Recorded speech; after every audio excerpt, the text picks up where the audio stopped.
There was no shortage of threats facing Apollo astronauts on missions to the moon, like radiation. Specifically, the dense radiation environment of the Van Allen belts that surround our planet. When it launched Apollo missions through the Van Allen belts on a path to the moon, NASA didn't just hope for the best. The agency had studied the Van Allen problem, as it were, knew the risks, and made the decision to go anyway. And not one astronaut died from passing through the Van Allen belts. So NASA faked the moon landing in a studio. The Van Allen belts are a collection of charged particles, gathered in place by Earth's magnetic field.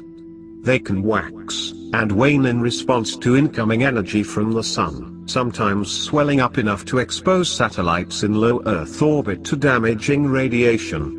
The discovery of the belts is credited to James Van Allen, and as a result the Earth's belts are known as the Van Allen belts.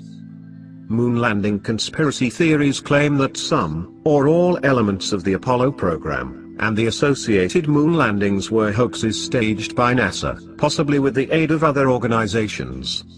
The most notable claim is that the 6 manned landings, 1969 to 72, were faked and that 12 Apollo astronauts did not actually walk on the moon.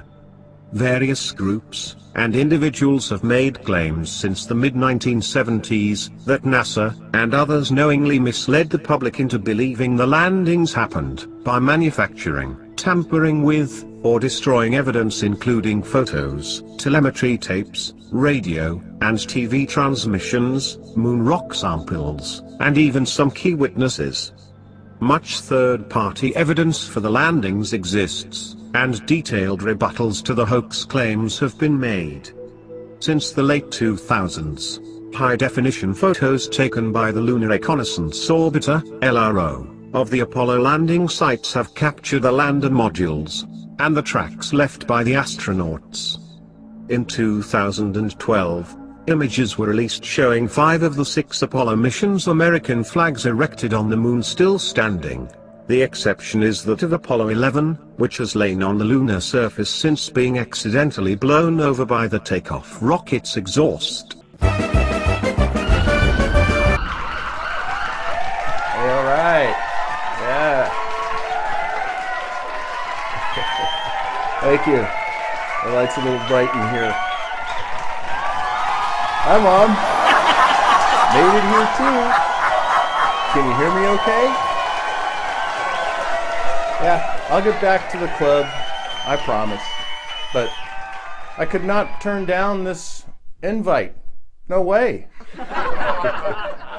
You couldn't let that pass by at 17,000 miles an hour.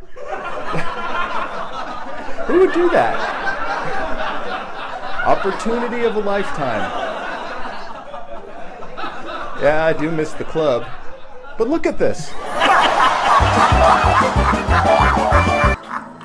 Opinion polls taken in various locations have shown that between 6% and 20% of Americans, 25% of Britons, and 28% of Russians surveyed believe that the manned landings were faked.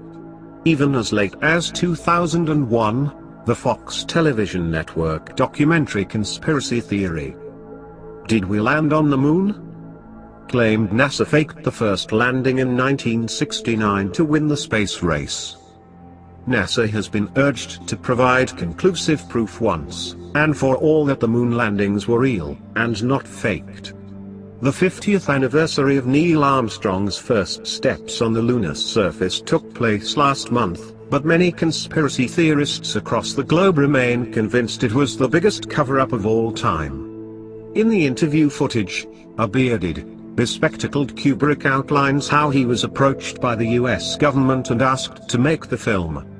I perpetrated a huge fraud on the American public, which I am now about to detail, involving the United States government and NASA, that the moon landings were faked, that the moon landings all were faked, and that I was the person who filmed it, he says.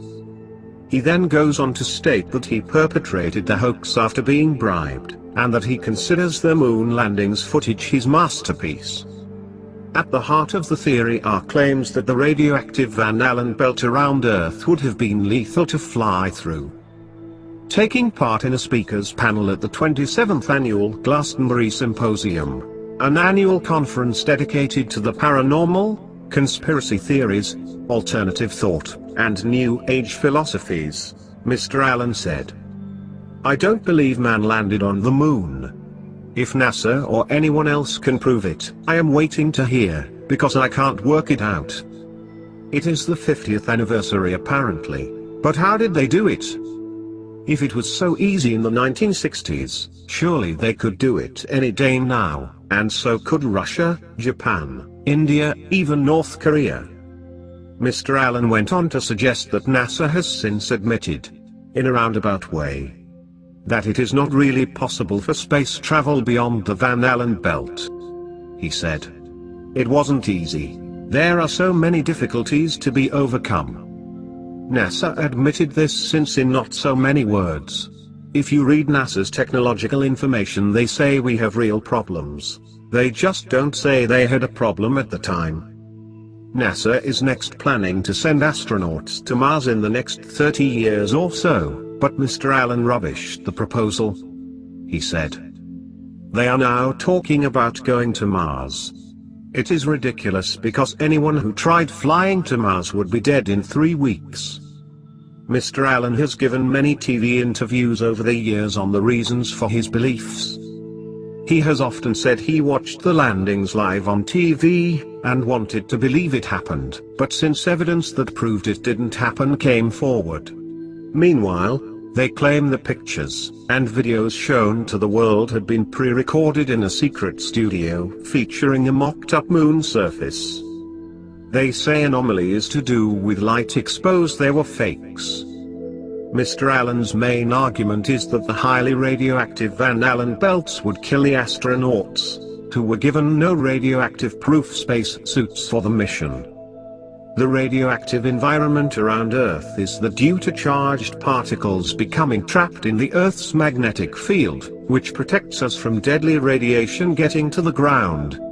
Because they do not dissipate into space, they have formed 2 nested donuts around us, which are between 600 and 3,700 miles above Earth, and 9,300 and 12,400 miles above the planet respectively.